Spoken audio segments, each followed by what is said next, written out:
Was it something I said?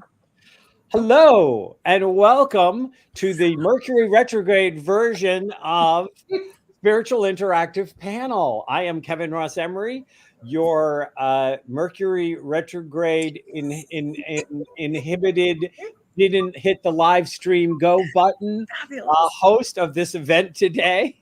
So everything that I just said to my panel was my warm up, and I get to say it all again, and they get to hear it again. Lucky them.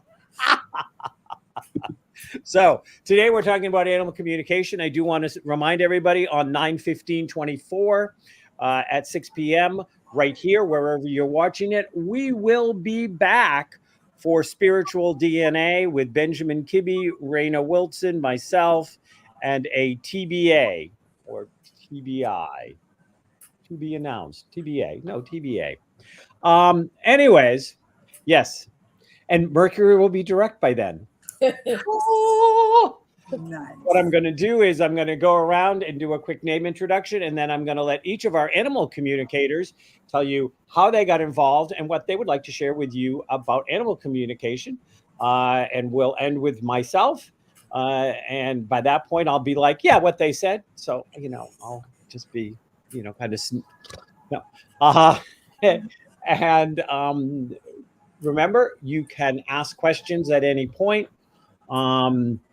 Just put them in the box. They will come up to me. If you are watching us on any of their social media, they will have to type the question in or bring the question up. They'll let me know that they have a question and they'll bring it up, and you, because I won't actually see it. So you guys see your own social media questions. We have Patty Anastasia, we have Ginger Hendry, and we have Stacy Christopher. And I get to do it all over again. And I'm wearing, the thing about animals, whether they got hoofs or paws or wings and things, or unicorn horns, they just love unconditionally. They don't care about your orientation, your gender, your race. They don't care about your political affiliations. They don't care about any of it. If you're a some animals person, they just love you unconditionally. And they have a lot to teach humanity about unconditional love. And boy, does humanity in 2024 need to pay attention. Oops. Did I say that out loud? So we'll start with Reverend Stacy Christopher to kick us off with Stacy. How'd you get involved, and With the kickoff. What would you like to share about animal communication? And how long would you like me to clatter on for, Dr. Kevin? Oh, well, probably about, if we each do around 10, 15. Oh, okay. 10, 15 minutes. No, you got some time because, we like to leave time. We want to make sure we have time at the end for questions. And sometimes we get questions and sometimes we don't. And if not, we'll just comment on each other's stuff. And one thing I want you to remember about, I can't believe I almost forgot this. Patty, Stacy, Ginger, and I, we did not sit down over a glass of wine before the event that we should have, or maybe a good whiskey, or some scotch in order to celebrate Ginger going to Scotland soon, and decide what our unified approach on this was. There is no unified approach. We have all dealt with animals our whole life. We're going to have different takes. We may not actually even always agree with each other, and we don't have to. We're not here to agree or disagree with each other. We're here to give you a multiple set of perspectives on the topic of animal communication. And the one that resonates with you, take it and go, woohoo! And the one that doesn't, go, eh.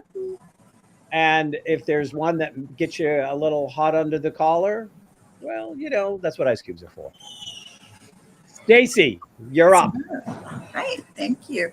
Thank you for inviting me to be here. I'm really happy to be here with Patty and Ginger and Dr. Kevin. I'm coming to you live from Omega Institute in upstate New York. So I'll be muting myself whenever I'm not talking because I'm in the cafe, because that's where the Wi-Fi is and it's noisy. So anyway, I would say that animals have been the dearest thing to my heart ever since I can remember.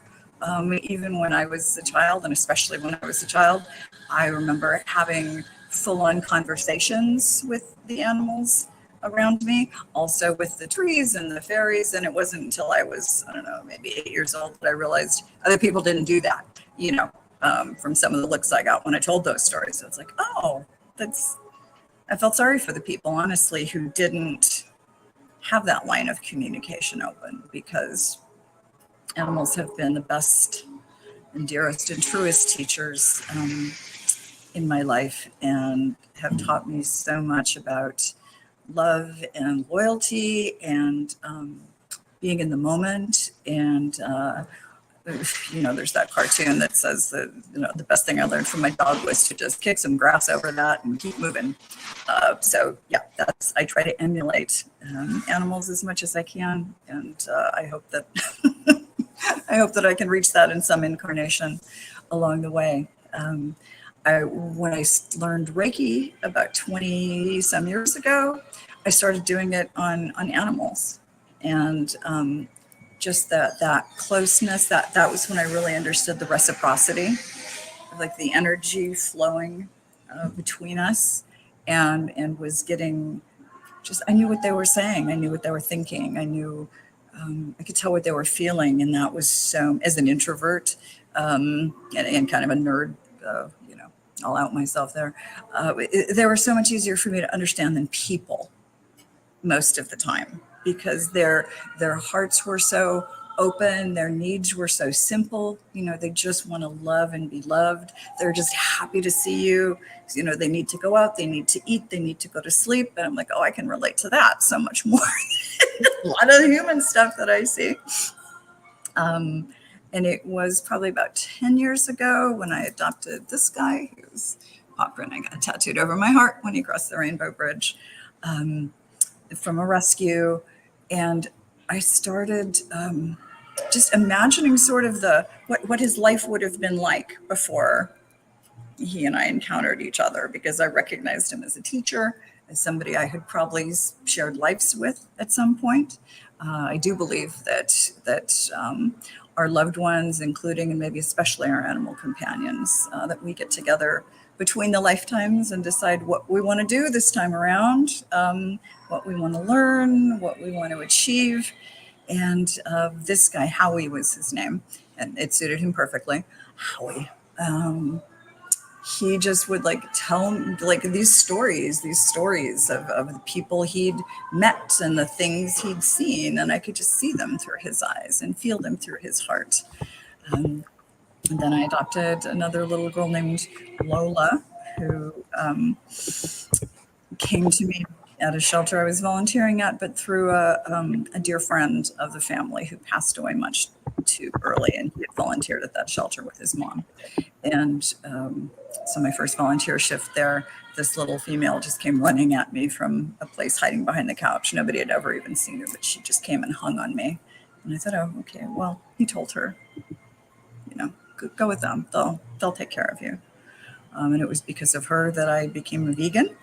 Which, depending on who you talk to, could be something good or just something too nutty to even deal with, probably somewhere in the middle.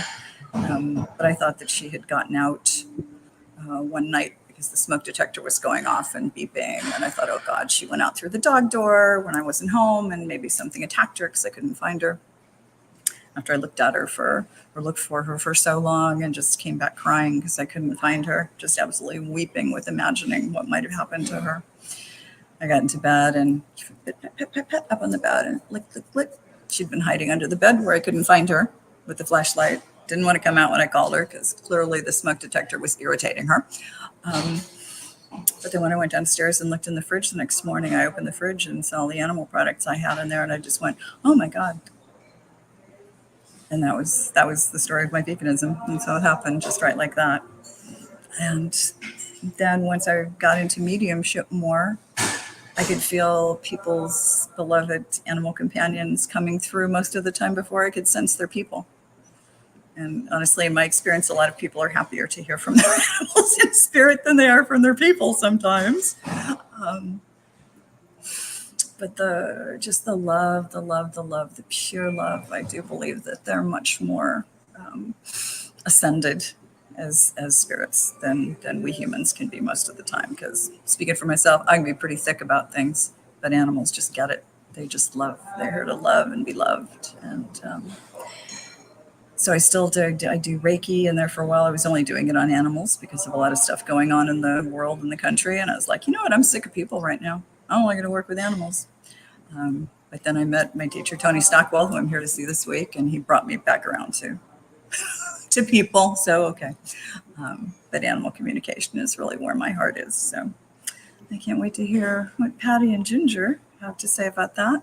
So I will say thank you, Dr. Kevin, and I will gratefully pass. Okay. So, Miss Ginger, you should turn the fire underneath that. Turn it on you. Well, this is my favorite subject, so I'm thrilled to be here. And if you are here listening to us, or when you listen to us, we probably share a lot of the same beliefs. Have always loved animals, always been connected to animals. I grew up in kind of a really big, crazy, chaotic, not traumatic, but chaotic family.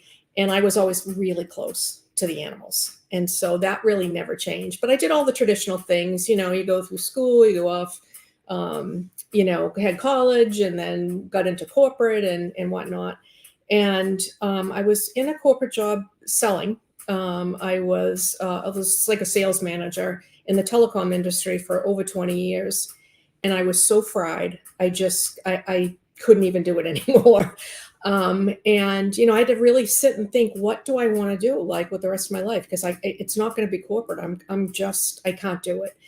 And I ended up, the only thing, and I'm going to say that lit me up, was animals. So I spent a lot of time like, what can I do that I can make a living?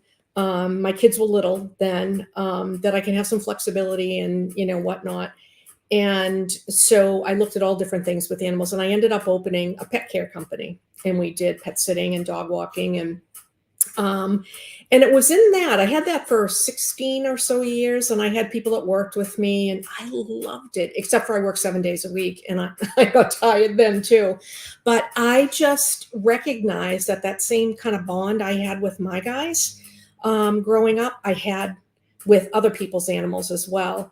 And I didn't really think about, I just got information, but it wasn't like I thought, oh, I'm reading animals. It was just, I just knew. I didn't really have a context, if that makes sense to anybody here. And so when I started to get more involved, there were a few things that happened when I realized I was getting medical information for me. I was getting, behavior and medical information sometimes before it happened.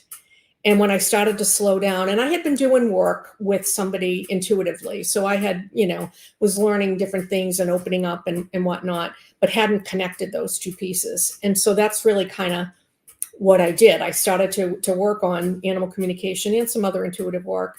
And then I did like all things animal. Same thing that you mentioned, Reverend Stacy, that I took a Reiki class, 20 something years ago. And I said, oh, we were doing people. I could do this with animals. And so I did it with animals. And then I became certified in small animal massage with a local massage school here in Massachusetts. And then I just kept adding things. I ended up opening up, and doing readings and whatnot for intuitive work and psychic work and obviously animal communication, because that was my first love. And that just really had taken off. And in that trajectory, let's say, I was so interested in energy healing. And so I did Reiki, I did some IET, although I hadn't done it for pets. I just spent this whole last year in a sort of a certification program learning scalar technique, tapping EFT for animals, for trauma, people and animals. And the power in energy work with animals and people is just phenomenal. So I've sort of revamped everything, and I do now a lot of readings and sometimes follow up with energy work. A lot of people rescue animals and they have some trauma. So while they do love us and we love them, they come in with their issues just like us. And being able to see relief using some energy work and having their person understand where the animal's coming from, to be able to connect those two has been, I love every single reading that I do. It's phenomenal. So my belief is, and I'm sure everybody may agree with this, that nothing's random, right? We don't cross paths with souls that aren't, connected to us in some way that we're going to learn or share or whatever. And that's my belief with animals. They come in with a purpose. They do love us. They love our soul. So like Dr. Kevin mentioned at the beginning, they don't care, what your house looks like, what political persuasion, if you study religion, nothing. They see you, and you really can't hide from them, which is an awesome thing. But they also, my belief is that they come in to help us evolve to be better us. And they seem to know what that is. And so sometimes we have an animal that comes in, let's say comes in with trauma. They have terrible behavior issue. They're struggling with anxiety. That person wants to help. And when we do work with both the animal and the person, we may find that the animal may be mirroring some, not that they haven't had trauma, but they may be mirroring something that the person needs some help with as well. And so working with both to kind of shift that so the person evolves, the animal, does its mission, its soul work with us, and they move us forward. So sometimes it's a behavior issue, right? Sometimes it's a health issue. I did a reading one time for somebody who wanted to know, she had a rescued pit bull she was crazy about, and he had Lyme and another tick-borne disease. And so he had a lot of issues. And she worked tirelessly with her vet, her traditional vet, and holistic. And she learned so much information to be able to match the two that she kind of became a specialist in her area and started to give talks and connect with people to help them. Well, this is what I did, and this person is great at this and that kind of thing. So when I connected with him, and she said, can you ask him why he came in? Like, what's his purpose with me? And he said, I sent her in a different direction. My health issues, she took a hold of, and she was studying animal communication. She is now an animal communicator as well. But, her whole trajectory of everything changed just having him in her life. And that was probably the first time that I really saw the big connection between an animal and a person. So I do believe that they come in with a purpose, and their purpose really is to help us in whatever way. So if you're finding yourself, you love this animal, but they're doing something, peeing outside the box, or they're, always in the trash, or they're afraid of this, that, or the other thing. When we do the reading, the animal, may tell us, as the other animal communicators can tell you, but it may also be something that brings up something for the person. And the person says, okay, I need stronger boundaries. I need to learn to say no. I need to take better care of myself. I mean, there's all kinds of things. So I think, Reverend Stacy, you mentioned that they are more ascended than us. I absolutely believe that. I really do. And they seem to know what we need. And I'll tell you, and tell me if I'm going over, because I love to talk about this. I did a reading one time for a woman who rescued a cat, and she had a little dog, and the dog passed, and she didn't want to get another dog to have to come in and out. She was getting older. So she rescued this cat, and she said, I don't think the cat likes me. And it's really bothering me. I don't want to give her back to the shelter, but I really don't think that she likes me. So I connect with the cat, and the cat said, tell her to, she doesn't need to be touching me all the time. She doesn't need to do anything for me. Like, I didn't come in for her to fuss all over me. She is tired. And it turned out, and I'll tell you afterwards, but it turned out she was really tired, and she had a whole situation going on. And the animal said, look, I just want to sit on the couch and watch TV with her. Like, I want to be her companion. There's nothing I need that she needs to do. And it took her a little bit of time. And the cat said, look, she's lonely. She spends a lot of time on the computer. And so I tell the woman said, I am not lonely. That's ridiculous. And she was annoyed. She was annoyed with the cat. She doesn't know what she's talking about. I'm not. Anyway, long and short of it is the cat is giving me information. The next morning I wake up and I get this really long email from her. And she said, I thought about it all night and she's right. I am lonely. And it turned out she had made a big move from one side of the country to the other and hadn't connected with a group of friends. And she was older and had a couple of health issues. So everything the cat said was her. And she just didn't want to buy into it. But that cat knew, and she wasn't going to let her off the hook, because she kept saying, she is. So my point is, you can't hide from the animal. Trust that they are with you for a reason, even if it's us who's giving all the care and all the need. It's something that we need to do to evolve ourselves. So that's my spiel. So I do animal communication readings. I do some intuitive work.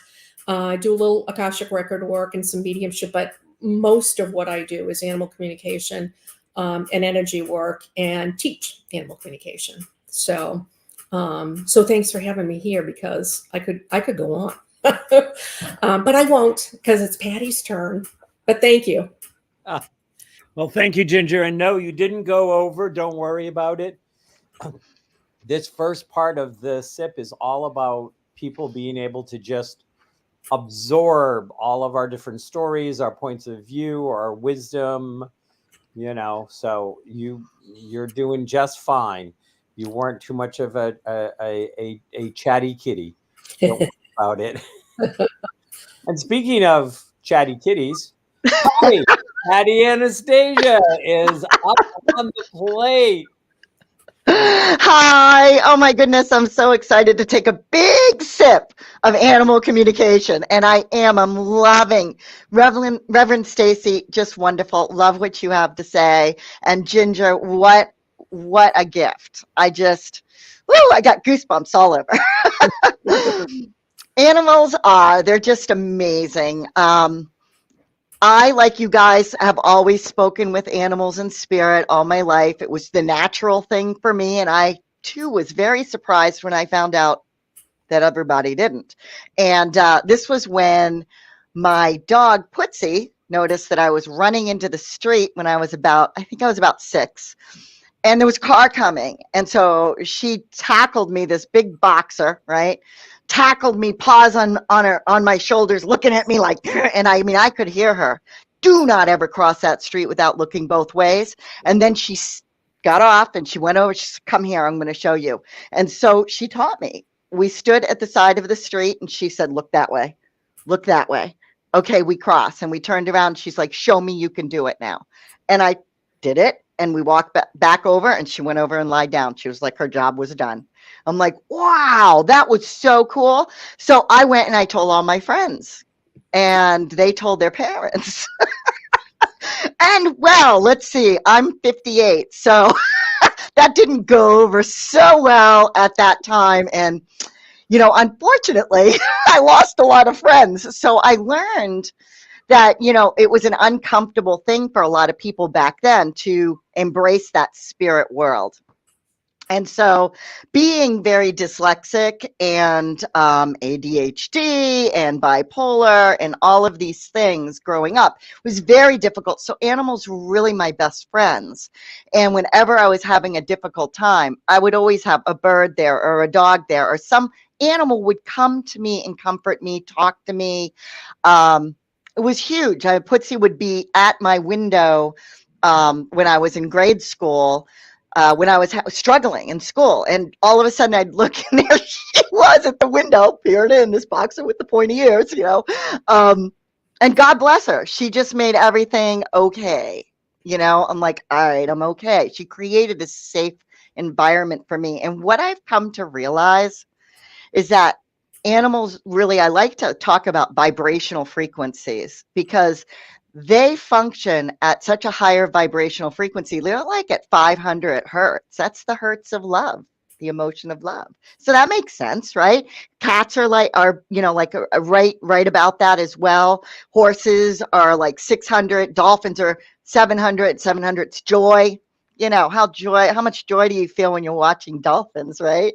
And so we are like 68 to 100 max hertz.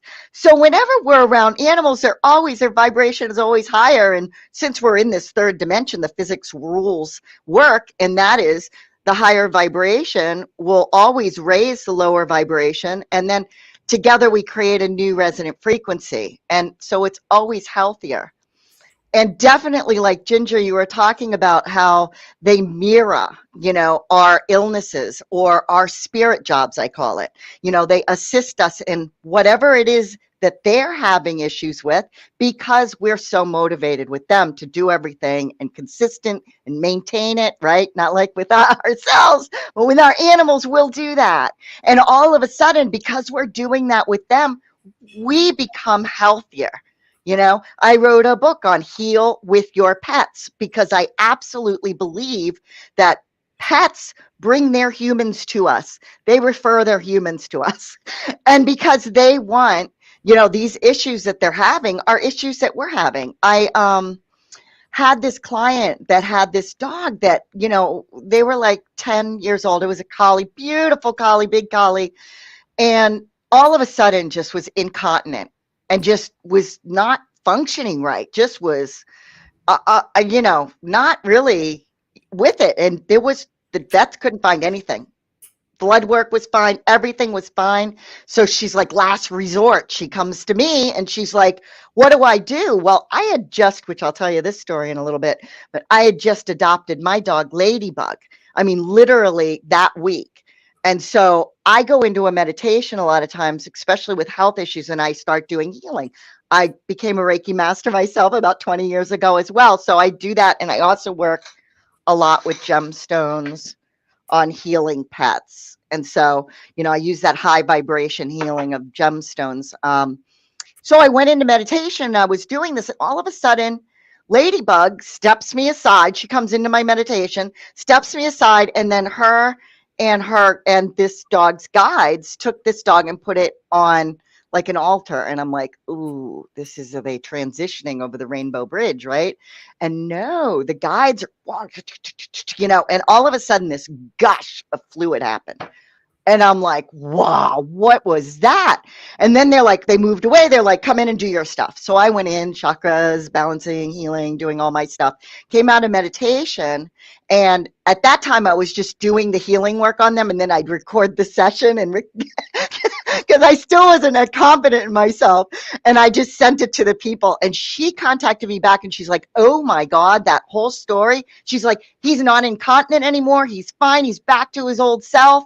And she's like, that was really interesting. What do you think that was? I said, they said that it was toxins that he needed to release. She's like, oh, well, I just finished chemotherapy. I wonder if that had anything to do with it. I'm like, yes, they absorbed all the toxins from you. And then I realized how empathic they are. And I'm like, my God.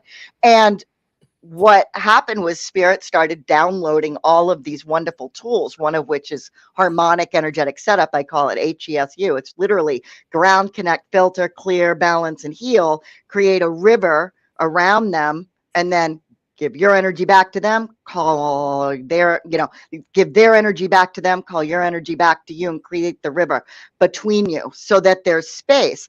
And I call it the rainforest between us, because they absorb our stuff, physical, emotional, and then they take that on, and then they can't do self-care because they don't experience time like we do.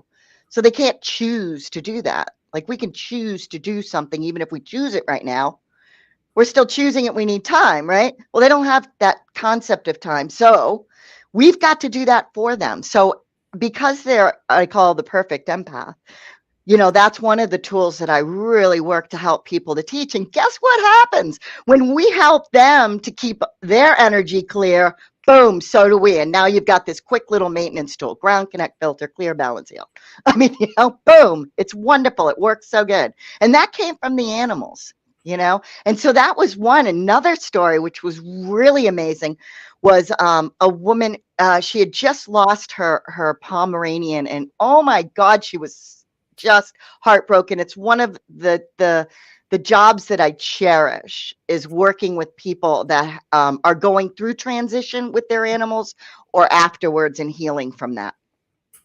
And I am definitely, absolutely a believer that they reincarnate depending upon, and they can reincarnate into human. And I'm very cautious with this because I don't like to give people false hope. However, this woman, it was like their puppy was like, you've got to tell her I'm coming back as her baby. And I'm like, oh, and so I pull a gemstone, and I mean, I see a uterus with a baby, and I see an umbilical cord, and I'm like, I'm going for it. So I told her, and she's like, oh, the doctor said I can't have children. I'm like, so, well, don't just trust your psychic ever, okay? Don't just trust your psychic, please. And so literally 2 days later, she's like, I'm pregnant. I'm like, oh my God, that is so cool, right? She had a healthy baby boy in February, and she said he drools just like her Pomeranian drool. I'm sorry, it was a little French bulldog. They both drool the same way. I'm like, that is hysterical, right? How beautiful is that? I mean, animals are incredible. So they heal us just from being around us, and my goal is to really help pet parents to communicate better, more confidently, because they're always like, what do they need? What do they want? Am I doing the right thing? To be able to really utilize those tools and give them some tools. I call them image emotion sets, where it just stops an image, a picture in time, and all the high vibration emotions. Now they can get that, because when I was doing some healing on some bats, they said, this is how we see human brains. I'm like, because all the bats are all these different thoughts we have over here. They're fighting over here. We're emotional. We're loving. We're this, we're that. It's like, what do we pay attention to? What do they want, right? So if we can get one thought and hold it for 30 seconds with that high vibration energy, they're going to go, oh, okay. That's what they want. They want me to pee outside. Oh, well, all I've been seeing is their worry about me peeing inside. So we're actually telling them to do that in a weird backwards way. I'm like, my God. Now, let me tell you, Ladybug, my dog, has totally helped me learn all of this. She has guided me immensely through meditations. She actually came to me before I got her, the night before I got her, and told me that her name was Ladybug. So when I went to get her, because I was going to call her Lovebug, when I went to get her, I started calling her Ladybug. She was coming. The staff called her Ladybug. She came. How does she know her name? I'm like, she told me. And I never know how people will respond and react. I've gotten to the point in my life where I've come out of the closet, and it's like, I am who I am. And if this is crazy to you, that's okay. I hope I'm planting some kind of a seed that later on it won't be. And you'll really be able to embrace that love and that high vibration energy, because boy, that's going to heal the world. And I absolutely believe that the animals absorb what we have, or if they're rescues, they come to us with the issues that, because like Ginger had said with her client, that she changed directions because of what she learned to help that dog. And it's like, yeah, exactly, right? So I went into medicine. Oh, I'm done. I've hit 35. Ginger, I could go on forever, right? Thank you so much, you guys. I thank you for inviting me to this. It's my joy. It really is. So, well, and again, we'll turn this, I'm going to share a little bit about animal communication from my point of view. I am not in the same company as these esteemed ladies with animal communication.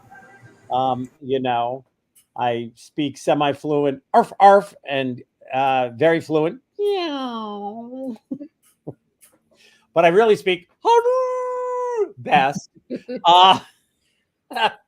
No, but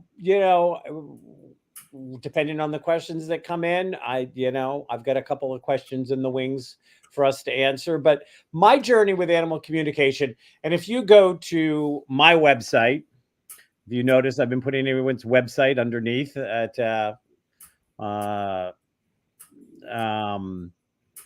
we go. as you guys have been speaking, that's where you can reach any of these lovely young women if you are drawn to want to have them check out your relationship with your with the animal in you, with your animal. Sorry, you come to me if you want to check out your animal in you. No, but so I had my first, you know, it's interesting because when I was a little boy and my parents divorced, there was a lot of just not right things going on through all of that and things. And my father moved out and he moved in with this guy that he ended up in business with, who loved Great Danes. And so my first real experience was being a 7, 8-year-old boy who met these two Great Danes that when I first met them, came up, put their paws on each of my shoulder and was looking down at me because the Great Danes were taller than I was and were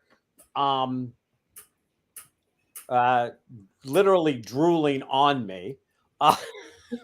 That's my first thing. But I felt this sense of, we're here, we'll protect you. Like it was just this feeling of, I got you. If I would go and, and I would clearly, this was a new situation and, divorce and all of this stuff goes on. And those big dogs always just like made me feel safe and protected. And there were a lot of things going on in my life that I needed to be protected from. And unfortunately, they couldn't physically do that. But I always kind of knew that when I was at my father's and at this place, that as long as the dogs were in the same room I was safe, that I would be safe. And then at my mother's house, we got a dog. My oldest brother got a dog. And through a series of circumstances, my brother went, was older, moved in with his girlfriend. She had a cat. The dog and the cat didn't do well together. The dog came back to live with us. And Stanley, who was a little black cockapoo, and Stanley was my dog. He would sleep on my bed. He would know to get off my bed when he heard my parents' alarm, my mother and stepfather's alarm go off, because they'd come into my bedroom and he wasn't supposed to be on my bed. And he knew to get off my bed when he heard their alarm. And he would not hop on my bed until my mother had come in and said goodnight the last time. And then he'd hop on the bed. Like he knew, he had it all down. And my brother was like 6 years older than I was. And so, but it's, by the time we got to a place, I was like, we had Stanley maybe 3 or 4 years. And that dog had clearly become mine. He was living with his girlfriend, stuff like that. And he said, that his girlfriend was going away for like a month or whatever. And her and her cat were taking a road trip, going to see family, whatever. And he was going to bring the dog just to stay with him. And I was like, okay, I was going to miss him, but it was technically his dog. Excuse me. And then I remember clearly I had come home from school. I was sitting on the couch. We had a couch that had a lot of sun that came in. And I would sometimes come home from school and I'd just like lightly meditate and dream on the couch. That's also when I started doing mind out of body experiences, because I'd kind of fly around and be other places and things like this. And I heard Stanley at the door wanting to come in. And like I said, I was semi out of it. And I kind of came in and I went and opened the door. And I was like, oh, that's right, Stanley's not here. And I'm like, Stanley's not here. Why is Stanley not here? Like, Stanley, like, where are you? And I could feel him kind of anxious and kind of sad. And I could feel him, but he wasn't there. And I didn't know where what was going on that night, I said to my parents, I was like, when is Stanley coming home? And they said, oh, your brother had a friend that, was moving and really wanted a dog. And so we didn't want to be bothered with the dog anymore. And so he left this afternoon for North Carolina. Never gave me a chance to say goodbye, never talked to me about it at all, nothing. But Stanley came and said goodbye to me before he left. And that's what made, and so that's what I call my first real experience with animal communication, was Stanley coming to paw at the door for me, and do that. And, through most of the years, I've actually tended to have cats more than dogs. And, and each one of them has their set of stories, but I'm just going to fast forward. My two current cats, who are from the same litter, are called Morgana and Freya. And so I do, I have an office in my house and I have clients that will come. And what will happen is Freya has this habit of, if I'm putting a client on the table, that sometimes Morgana joins her, sometimes she doesn't, that as long as I get permission from the client that it's okay. That is, if I'm doing like energy work or meditation or part of what I'm doing with them, I'll watch them get up. And if they're having a pain in their hip, they'll go lay on the client's hip while I'm working on them. They'll jump around. Like, I always remember this one client, they were like having a problem in their neck and they were having a problem in their knee. And, and I said, okay, so, well, I'm going to start here and I'm going to get some messages and we're going to work through like, why is this stuff like this? Literally every spot I was going to next had a cat on it waiting for me, doing the warm up before I got there. And then Morgana, who is a little black cat, I jokingly call her my familiar. She, if I get a client that starts crying, she'll go over to the client, she'll put her paws up on there, and she'll go up with the paw and she'll like wipe their tears and she'll just stroke their face. And my clients will say, I feel like she's saying, it's okay, don't worry, stuff like that. And I'm like, yep, that's exactly what she's saying. She's saying, it's going to be okay. It's going to be okay. So I have thought about adding an additional service fee to my clients, for the cats, but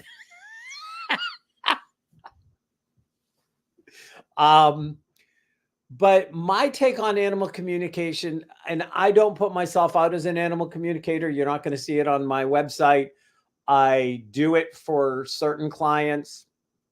I have some clients that they come to me to see what their animals are saying, but unlike you ladies, it's not like a prominent, here I am as an animal communicator. But I'm going to share that through the years of doing this, the number of different animals that I have talked to as part of their humans healing is more how I often come to them, is, or answering a question like, like, why did this dog die suddenly at like 3? And I was like, well, they were taking your cancer with them, because right after they died, your cancer cleared up. And they were there. And, I always remember this one woman that I worked with, and her dog jumped on her and like knocked her into something, which made her realize that she had something wrong. I'm trying to remember exactly what it was, but she, because this was like 20 years ago, her dog jumped on her, knocked her over, and she got a bruise. She went to the doctor, and she wasn't upset with the dog. She was just surprised because it was unusual behavior. But because she went to the doctor noticed something, and that's how she got diagnosed with the cancer. And they said, we caught it in time. But the series of events that led her to the doctor were all facilitated by her dog. her dog facilitated getting her to the doctor. And I always remembered that. I look at it a little, I think, differently in a way. And again, there's no right or wrong, and we all come to it with our own experiences. We have what I've been told through the years when I work with people and I look at people and I look at animals and things like this is we literally have a piece of our higher soul self that comes to us in a shape of an animal to be our teacher, to be our healer, that they're actually part of our soul. And that some animals come in, and I always remember this one couple, and they'd be like, I feel like I have two different animals. And I was like, well, there's a little piece of both of you in this animal.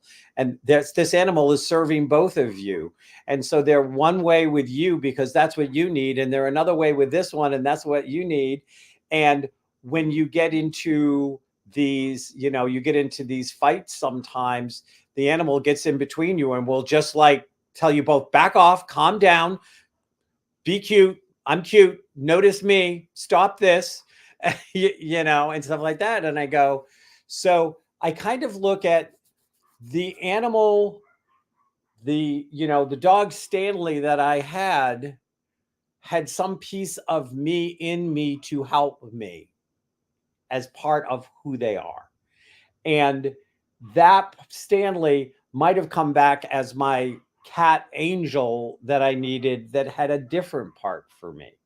And these animals have these abilities to hold more than one person's need in a lifetime. So they're this beautiful vessel that can come in, and at times, and I know that we've all experienced it, you have an animal that spent the first 5 or 7 years with a family or a person and served them, and for whatever reason are suddenly with a different family and are serving them in a completely different way. And it's like, but that animal kind of shifted who it was there serving and how it served them. And so I kind of always look at animals that are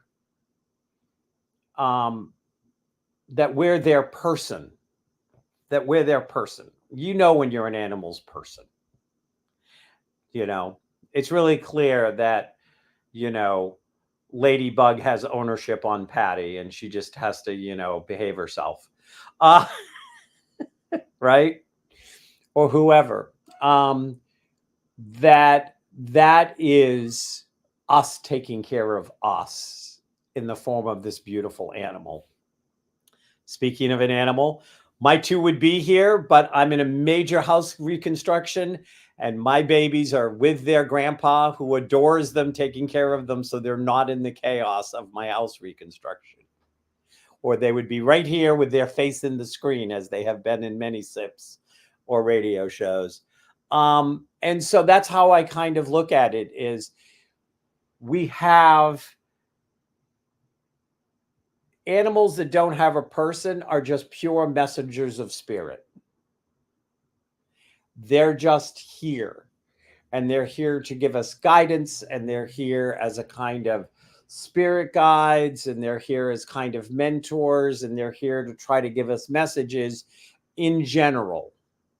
And then the ones that we are their person are specifically tied to us for the period of time that we are with them. And they can go back to our higher soul when they die, and then they come back as the animal we need them to be later on. And sometimes, and I'm sure, I'm assuming all of you have had this experience, and maybe you haven't, that you look at an animal and you're seeing an earlier animal's eyes. You're seeing, and you're like, oh, you've come back. I know you've come back. But they could be in a completely different form. And then that kind of leads into the first general question I have for the group, which is, and Patty already answered it to a little bit, but how much work do you do with animal communications as symbols from spirit or messages that are trying to guide us if it's not if it's not the person's personal animal?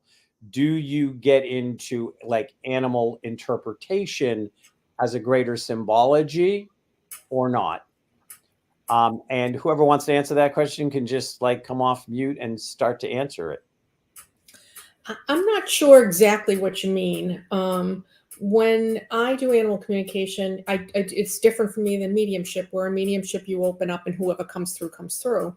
For an animal, I find them more respectful. So the person will say to me, I'd like to speak to my cat, Zorro. I ask Zorro to come in, and almost always that animal will come in. If I'm reading somebody that has multiple animals, and I did this yesterday, I was at an event, sometimes I'll ask that animal to come in, and then I'll get information, and the person will say, oh, that's not this cat, let's say, that's my other cat, but he does have something going on. So sometimes that happens, but typically it's that animal. Now, I have connected to, let's say, wild animal, but usually it's for me.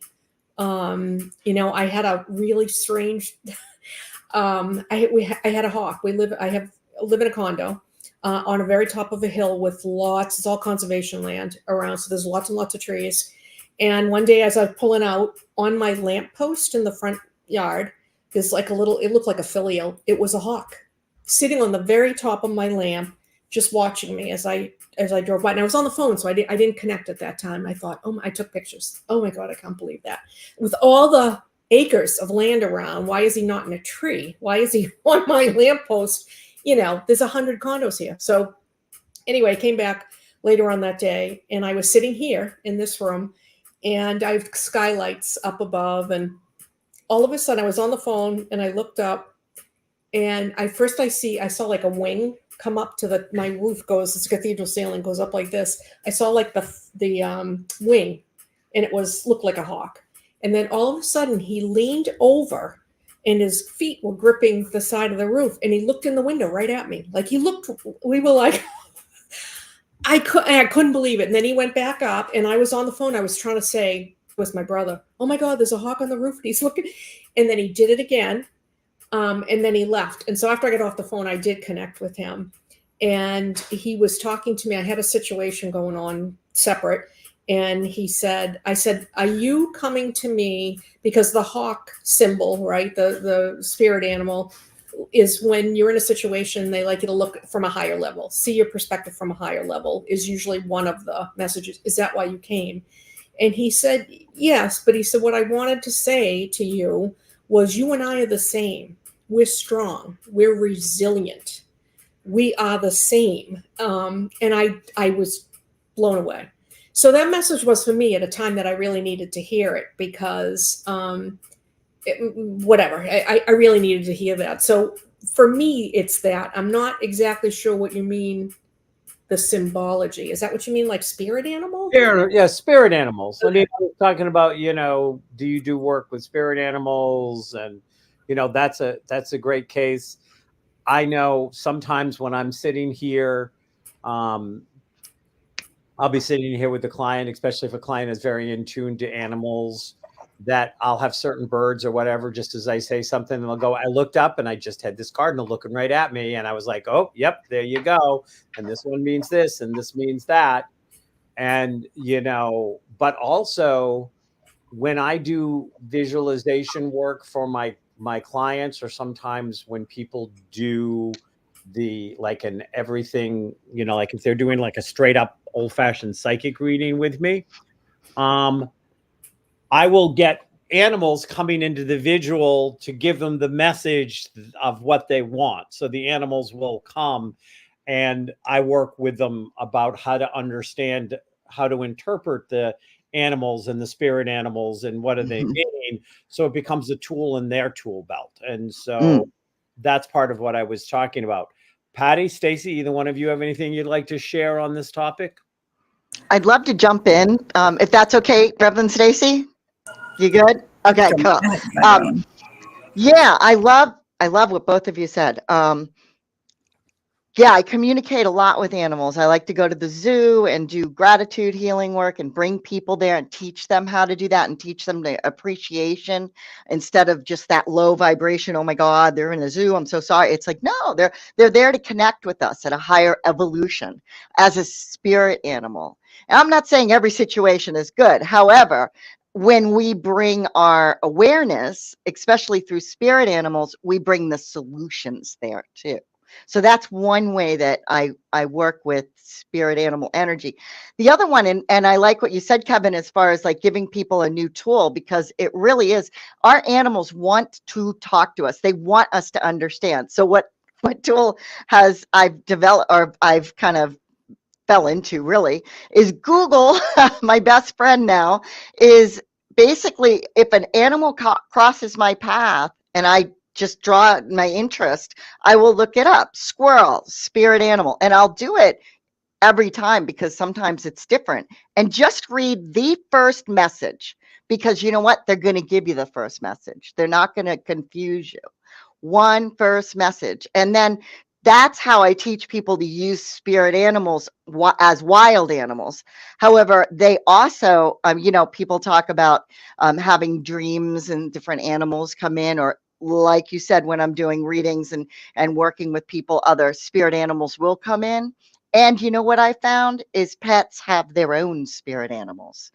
And so I work with them and I help people learn what their pet spirit animals are. I do a lot of meditation work with people. I have programs that I actually give people to find out what their pet's spirit animal is, and also to find out how they are their guide, because our animals are our spirit animals in a sense, because like you said, they are connected through our soul and our soul journey. I mean, I believe that before we step into this world, and I think we've all kind of touched on that, we make a plan. And we say, okay, you're going to come in at this time for this reason, for this long, and leave this way, because at that time in my life, I need to shift and change to make sure that I'm balancing my karma in this lifetime and healing that legacy, right? So they come in to give us what we need, whether, and I think that is that is part of that spirit animal job and love that they share with us. And yeah, that's my thoughts. Stacy, do you have anything you'd like to add? I do, and I love what you all are saying. Oh my gosh, it just makes my heart so happy that we're all together talking about animals tonight. Um, Dr. Kevin, I know you're a show tunes guy. That scene at the end of Les Mis. It's like my favorite part. To love another person, right, is to see the face of God. I always change that when I sing it. To love another being is to see the face of God. So that just popped into my mind to say, so I hope that helps someone. But I wanted to tell a story of something that happened to my son when he was little, because I think people, hear us talking about this and go, oh my God, y'all, that's amazing. I wish I could do that. Because I think everybody can do it. It's like, I think everybody, with music, can you play at Carnegie Hall? Can you sing opera? Yeah, if you want to devote a lot of time and effort to it. Can you sing in the shower and have a great time? Yes. Can you play chopsticks on the piano? Heck yeah. This is something that everybody can do if they have the heart for it. And I think the respect and openness towards animals, because when my son, who's now 29 next week, which I can't believe, still little enough to be riding in a car seat, we were driving home from school one day, and all of a sudden he kind of perks up and he starts going, Becky's bird. My friend Rebecca had this the ones with the cheeks, with cockatiels. She had this cockatiel, and Peter hated this bird. He was scared to death of this bird. He didn't like its little claws. He didn't like that it flapped. But he's just all of a sudden out of nowhere starts going, we have to go see Becky's bird. I'm like, okay, because he wouldn't stop saying it. He was just adamant about the fact we had to go do this. I'm like, oh, okay. So we drove over unannounced to my friend's house, which I would never do. I'm like, hey, Beck, Peter says we got to come see your bird. And she's laughing because she's like, okay, whatever. So she goes through to where the bird is. Now, someone had not closed the bird's cage all the way when they cleaned it. The door was open. The bird Traveler, I think his name was Traveler, had gotten outside and was flapping around in the hot tub, drowning. She runs out. Oh my God, she runs out, scoops him up, takes him to the vet. He's fine. He's fine. Peter didn't remember anything about it after it happened. And the next time he came over, she was like, "Oh, dog traveler wants to say thank you." Puts him on his shoulder, and he's just like, there's a picture of him going, like, "Get this thing off me." He still didn't like the bird. He was still afraid of the bird, but the bird called out, and Peter heard it. And so I think it's like that with any kind of communication with the unseen. I think those who have the openness to it, even if you don't know you have it, which he clearly didn't, because I don't think he'd have saved that bird. If he'd known, he'd have been like, "Well, that's okay." It's okay. But I just want people to know that, yes, can you do it? Yes. Are you an animal lover? Yes, you can do this. You can do this. And Penelope Smith has written a lot of amazing books on animal communication, about the soul contracts that we make with our beloved animal companions. And what I'm really realizing now, the more readings I do for people about their animals in spirit, they're already talking about what they're going to do when they come back. They've got plans. They've already made agreements with some people. This guy, Howie, he was telling me the last time I connected through the lady who I learned from, Elizabeth Lee, who's amazing. She's like, "Oh yeah, he's already made an agreement with this child who has severe disabilities, and he's going to be like a guide dog and a therapy dog." And so they've already got this planned out. I was like, "Oh my God, that would be the most natural thing in the world for him," because mine were all Chihuahuas, so they can be little jerk faces a lot of the time. But he was the most even-tempered. He was one who loved kids, loved cats, loved other people. The other two, not so much. I was like, well, of course he's going to do that. So animals are so multi-dimensional. And again, I love how much we can learn from them. So just again, Dr. Kevin, thank you for having this day and having us all here. And anybody who's listening, yay, you can do this. I have faith in you. Remember, if you have any questions, you can put them in through the comment. I got a story I'm going to share, but before I do that, I don't want to forget that this Thursday at 6 p.m., if you go to facebook.com/The Dr. Kevin Show, Patty is going to be my guest this week talking about her new book. Stacy has been on my show, and I'll still be here at Omega, but if I can get away I'll join. Okay. Yay. Yep.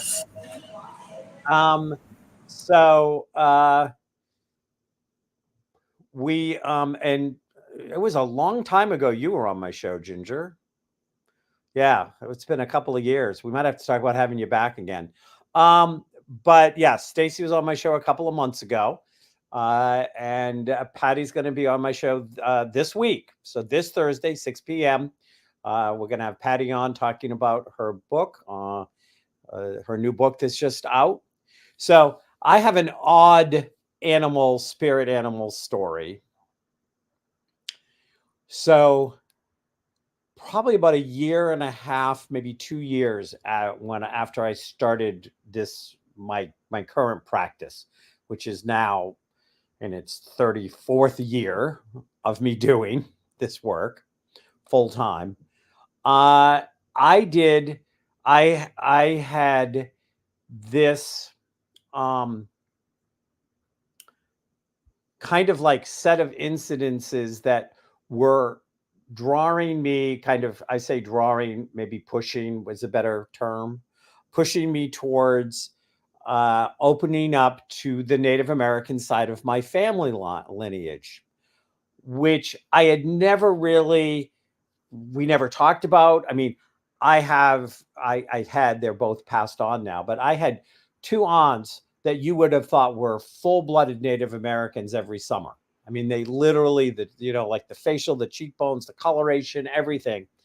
But me, not so much. I got the very Anglo-Saxon, UK. No one looks at me and thinks Native American. But when I had been a kid, I'd gone with my father doing a lot of stuff, and we went to an old family graveyard.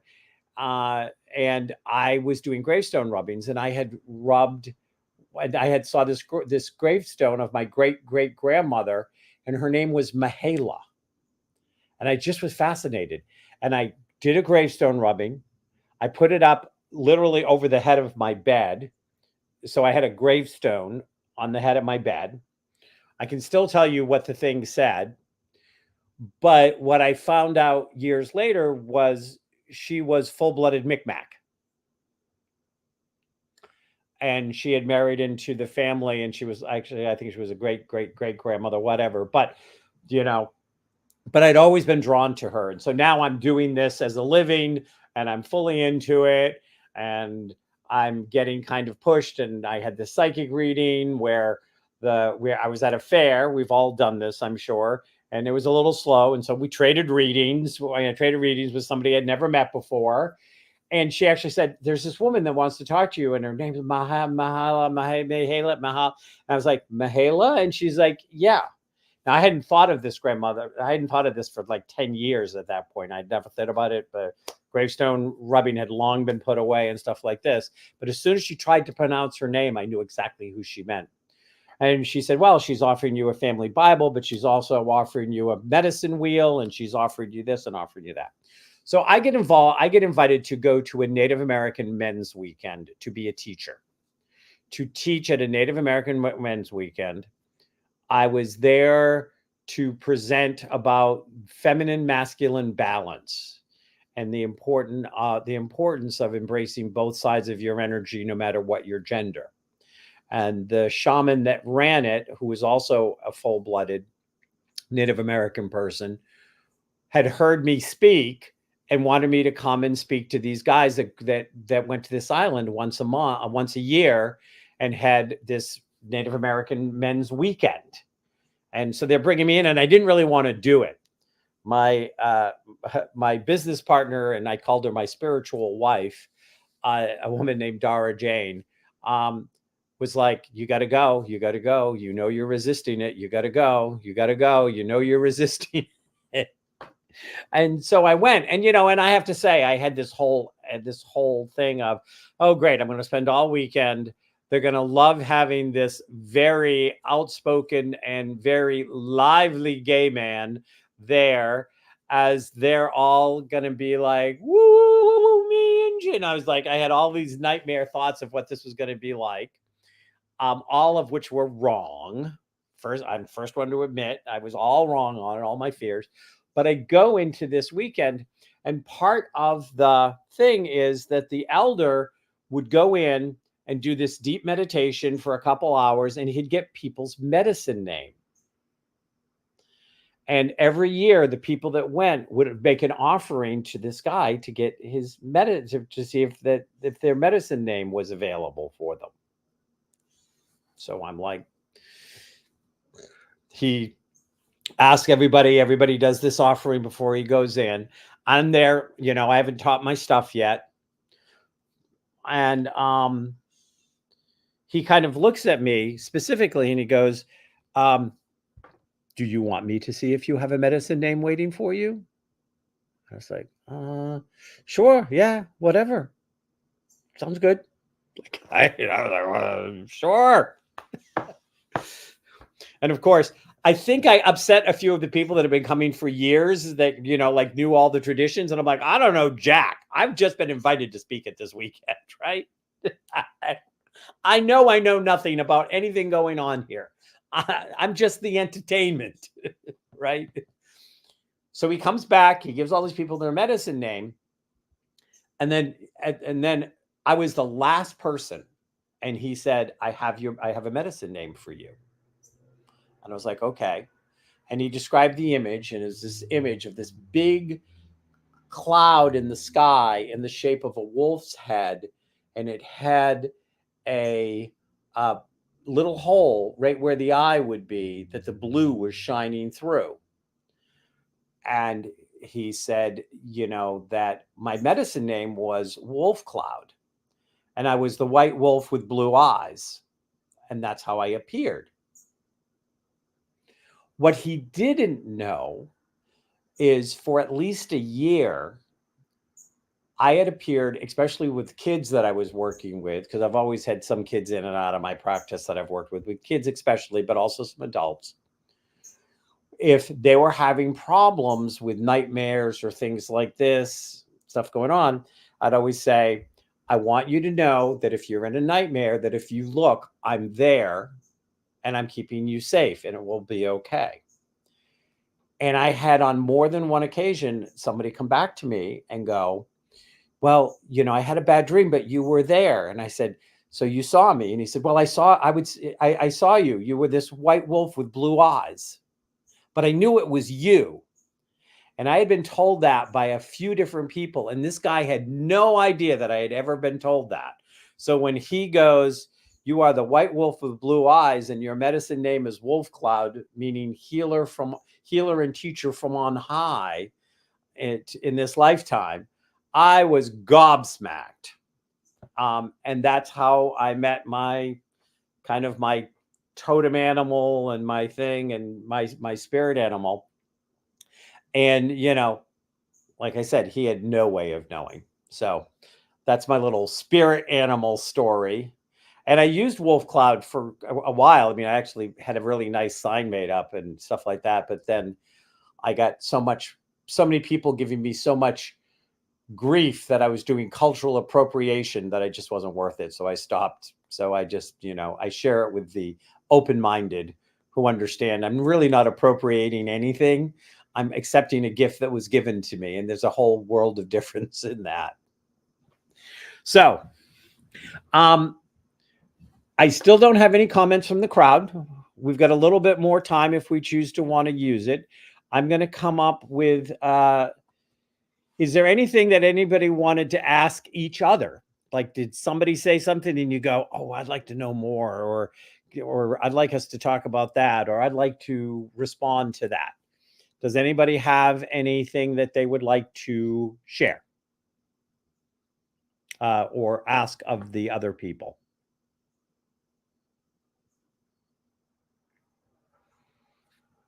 Okay. I do. I'm sorry. I was trying to find the unmute button. I'm like, where is that button? It was right. So actually, I'd love to know both Reverend Stacy and Ginger.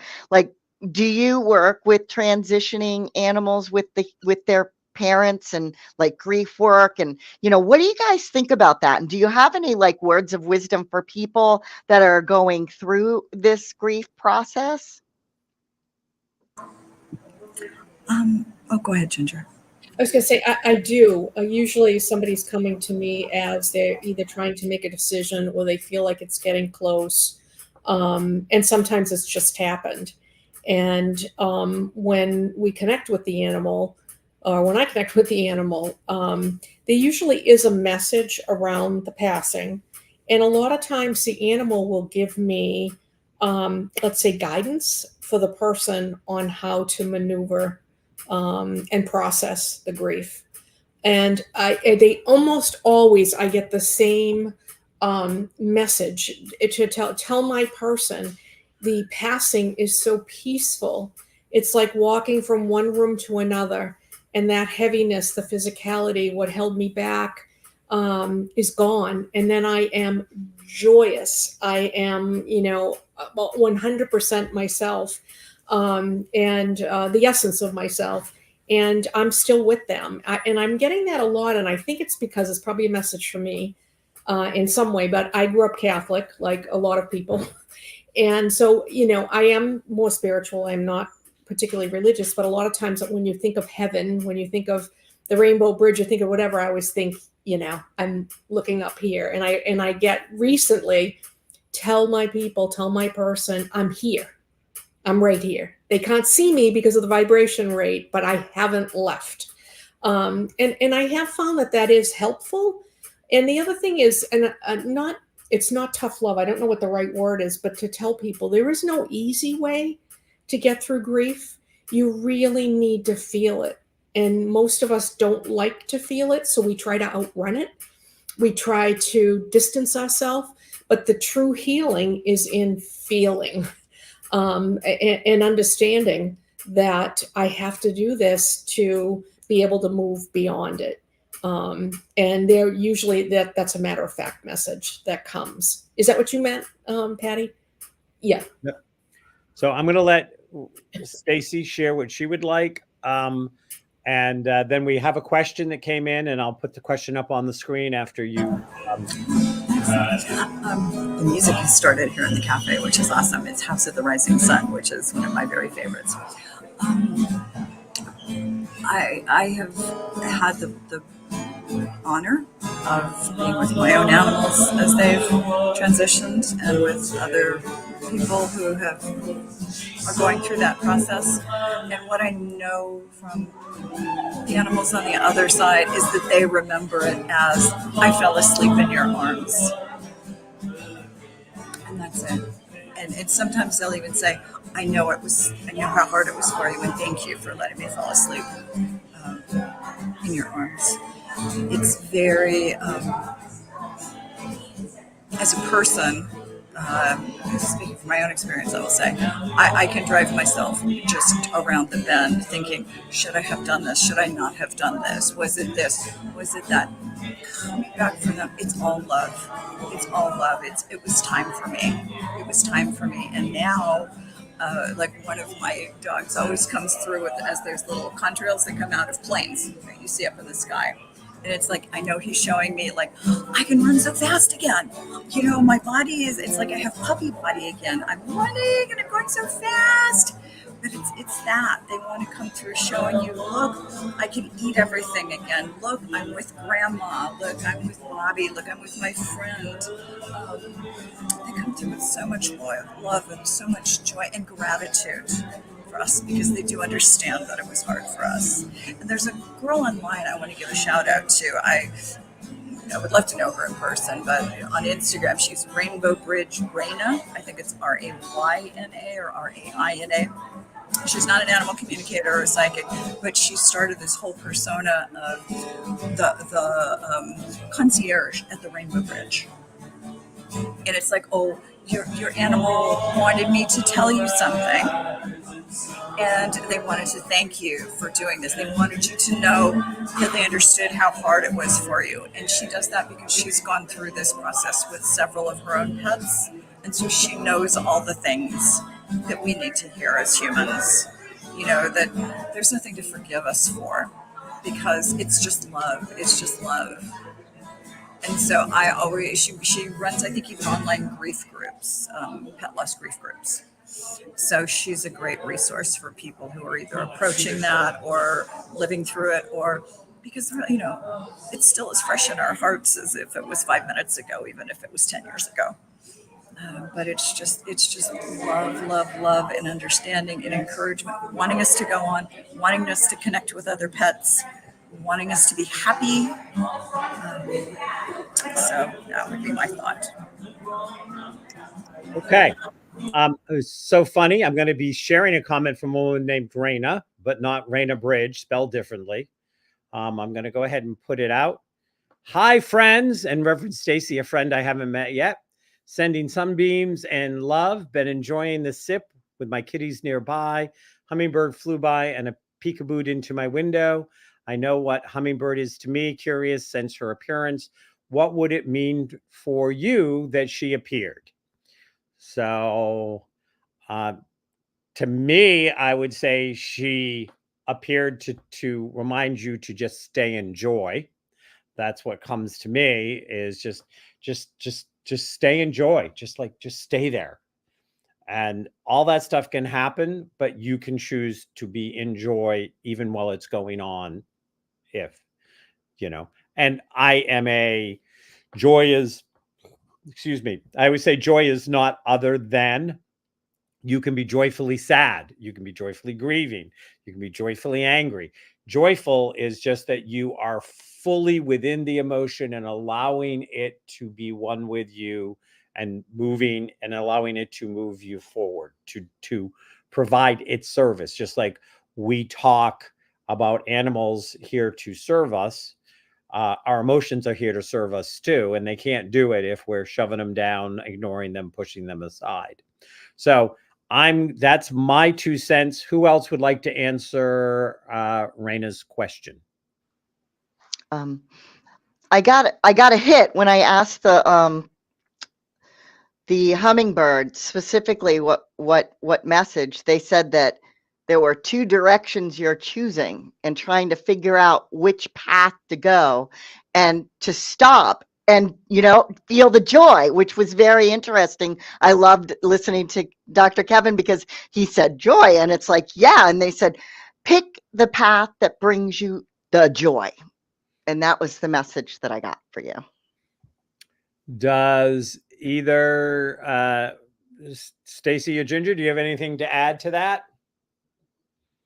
The joy was interesting because that's what I immediately felt. But what I got 2 things, and one was enjoy the magic of the journey. Because you see the hummingbird that goes from place to place, and it's magical, right? This little tiny thing that's vibrating so high. And what you were mentioning, Patty, about the path. It was the journey that you're on the path. So you go from thing to thing, you feel the joy, you feel the magic. And it was very uplifting to me. So. Stacy, are you good? Or do you have something to add? I know that it's when animals try to come through to humans, I know influencing other animals is one way they always do it. So I think sometimes it can be an animal in spirit who's saying, look at me. If a hummingbird comes and just sits still outside your window, it's like, I'm trying to get your attention. And so this buddy here, this hummingbird, said that they'd stop and say hi to you.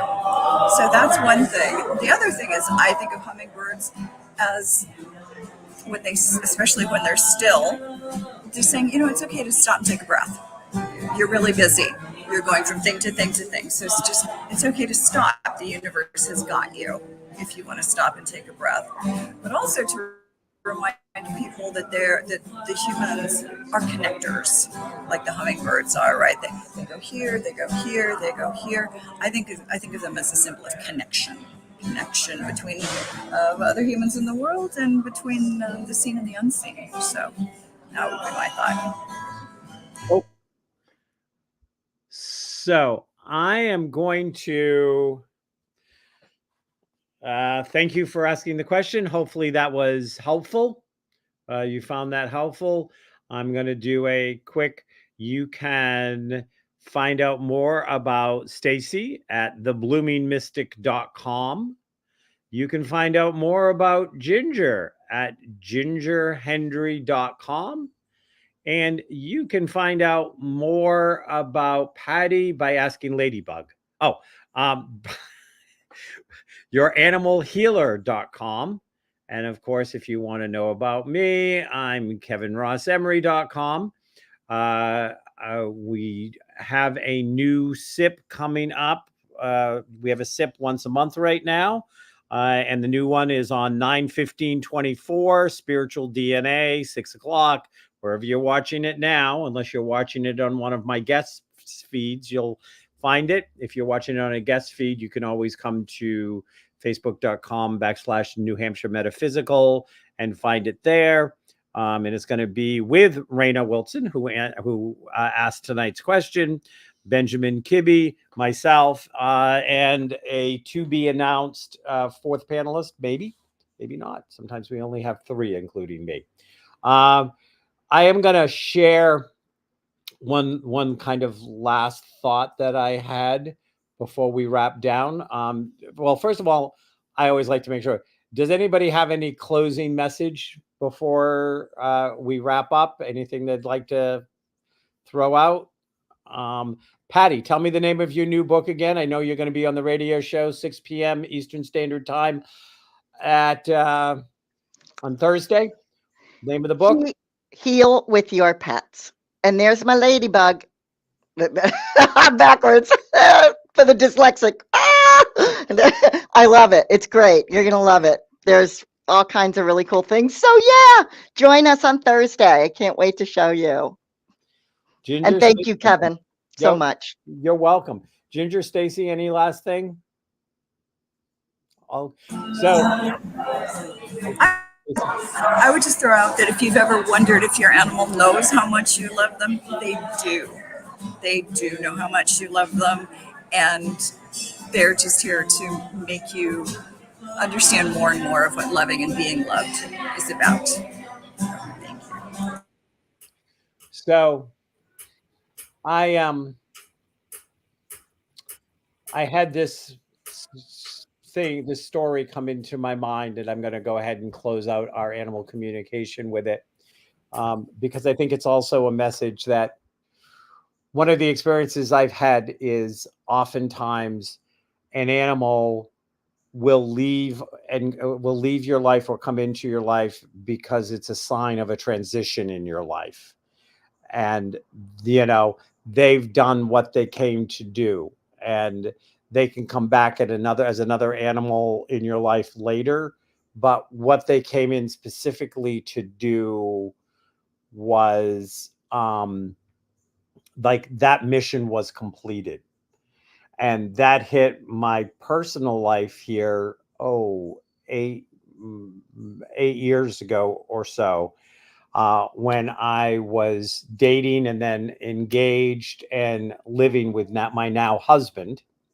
And he had this cat, Raja, and he'd had Raja since Raja was a little kitten that he could hold in his one hand. And Raja was only 9 years old, no health issues, nothing. And we were leading up to all the plans and the hullabaloo of our wedding, and that we were going to be going from wedding, and then a couple months later we were going to go on honeymoon, and there was just lots of stuff. And we got a call from a friend that was staying with us that Raja had a seizure, and by the time we got home and got Raja in the car, Raja had passed in my lap by the time we got to the vet. And it just was like there was there was just nothing to do. And again, nothing wrong, 9 years old, not old for a cat at all. But it took me a while to talk to Raj, because by that point I had been living with Raja for a year, and I knew Raja for 3 years, through my husband. And but Raja came to me after Raja's passing and said that basically he had been there for this period of time when he came into my husband's life. A relationship was kind of ending, that didn't end well and wasn't a good relationship. And then there was a long period where my husband was single and was struggling with a lot of stuff and a lot of things going on. And Raj was his companion, and everything. And Raj basically is like, he's yours now. I was there for the sadness and the grief and the loneliness, and I was there for all this stuff. And there, he's yours now. I did what I came to do. And it took me a while to actually tell my husband that message from Raj, because I was like, oh, great, it's my fault. Right? But, I got around to telling him, and he was okay with it. And now we have Morgana and Freya. And we waited for about a year and a half before we got new cats. He needed a break, and he needed to do that. But Raj was clearly a changing of the guards. And looking at what happened in the next 14 months would have driven Raj crazy, because at that point, he didn't like change. He didn't like chaos. We got married. We went on a honeymoon. We came home. We bought a house. We moved. I mean, it would have been nonstop chaos, having, to find, he would have gone back to stay with Jeff's dad, who, Jeff had been living with when I met him. And so, but still, Raj was like, yep, I'm done. So sometimes our pets just, they're there to almost take all of the reasons they were there with them and walk out the door. And he was clear that he was there as really Jeff's, security blanket for 9 years. But Jeff didn't need the security blanket anymore. He had me. And Raj was thrilled. I mean, like it wasn't like, I can't live with you, I'm leaving. But that was my wrap-up story. Ladies, thank you so much. I appreciate you coming. Ginger, have a great time in Scotland. I know you're going on a trip there. Stacy, great to see you as always. Patty, you and I are going to be on the same format with my co-host Ashley Olstein on Thursday night, talking about your new book and pets more. Join us on 9/24 at 6 p.m. For our next sip, which is spiritual DNA. If you don't know what that is, show up. If you think you know what that is but aren't sure, show up. If you have some thoughts on it, show up. And if you'd like to know what it is, show up. And I have 2 comments that showed up as I was telling my story. And of course, okay, I'm just going to do this real quick because we are at time. Definitely, I'm all about the joy. I am a joy being in human design, and that's what Hummingbird is to me for sure. Was curious what it meant for you. And then she said, thank you. So just wanted to make sure I shared that with you. And that's it. And ladies, again, thank you so much for taking time out of your day, sharing it. Thank you so much. Thank you. Bye. Thank you. Thank you. Wonderful to meet you, ladies. You too.